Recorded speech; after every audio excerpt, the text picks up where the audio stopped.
Today, we're jumping into a really powerful story from the ancient epic, the Mahabharata. And this one isn't about some huge epic battle. Nope. This is about one man's profound personal conflict, where a sacred vow he's taken crashes head-on with a terrifying vision of his family's damnation. So the story kicks off with this really desperate cry. This is the sage Jaratkaru, a man just plunged into gloom, his voice literally choking with tears. So you gotta wonder, what could possibly bring a powerful ascetic, a man of immense spiritual discipline, to a state like this? To really get his pain, we first have to understand his life's mission. Okay, so to really understand Jaratkaru's anguish, we have to get a handle on his life's one singular purpose. He was a sage on a sacred path, committed to absolute asceticism and celibacy. His whole life, his entire practice, it was all built around this really powerful idea, brahmacharya. This is the vow to preserve all of your spiritual and physical energy, your vital seed, and focus it completely on reaching enlightenment. For Jaratkaru, this wasn't just a lifestyle choice, it was his entire identity.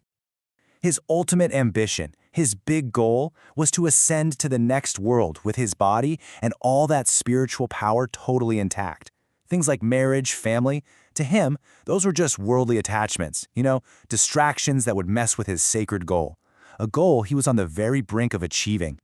But just as he's getting so close to the culmination of his life's work, he sees something, a horrifying vision that just stops him dead in his tracks, one that would shatter everything he believed in. I mean, just try to picture this. He sees his own ancestors, the spirits of his forefathers, hanging upside down over this huge, dark chasm. The text says they're suspended like bats, just dangling there, about to fall into total oblivion. And when he asks them, hey, who's responsible for this awful situation, their answer points right back at him. Suddenly, their salvation depended entirely on the one man who had sworn off family forever. So here's the deal. There's this powerful belief that the ancestral line is like a single, fragile thread, and it's the only thing holding the forefathers back from damnation. And guess what? Jaratkaru is the very last strand of that thread. His personal vow of celibacy wasn't just a personal choice anymore. It was an act that was about to sever the line and doom his entire family tree. Faced with this insane choice, his personal salvation versus the salvation of his entire family, Jaratkaru caves. He agrees to marry. But, and this is a big but, he is not going to make it easy. He sets these conditions that are so specific, so bizarre, you'd think he was setting himself up to fail. And his conditions were just extraordinary. Okay, listen to this. First, the woman has to have the exact same name as him, Jaratkaru. Second, he's not going looking for her. Her family has to just offer her to him freely as a gift, like giving alms to a beggar. And third, and this is the real kicker, he will take absolutely no responsibility for her upkeep. He agrees to marry, but only if the universe itself somehow delivers the most impossible bride imaginable right to him. So, with this promise he really didn't want to make, Jaratkaru starts this new, agonizing quest.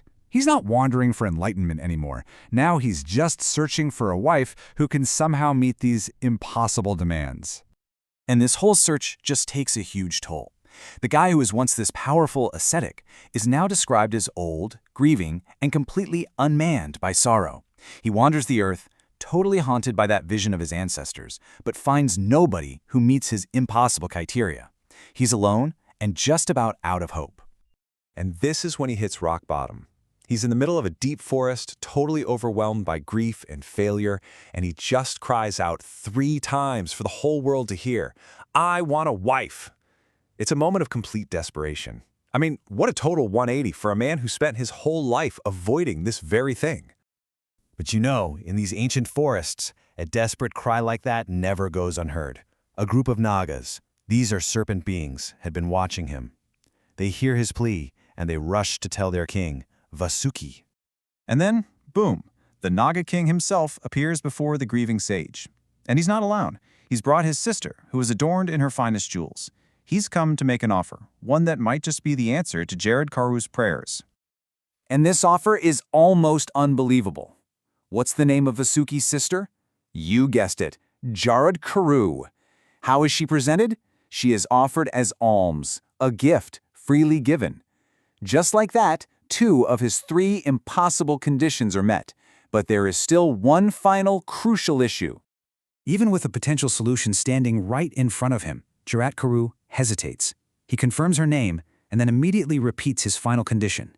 You must know that I shall not maintain her. His pride and his old vow are still at war with this new duty. So, the universe has answered his cry, delivering a perfect match against all odds.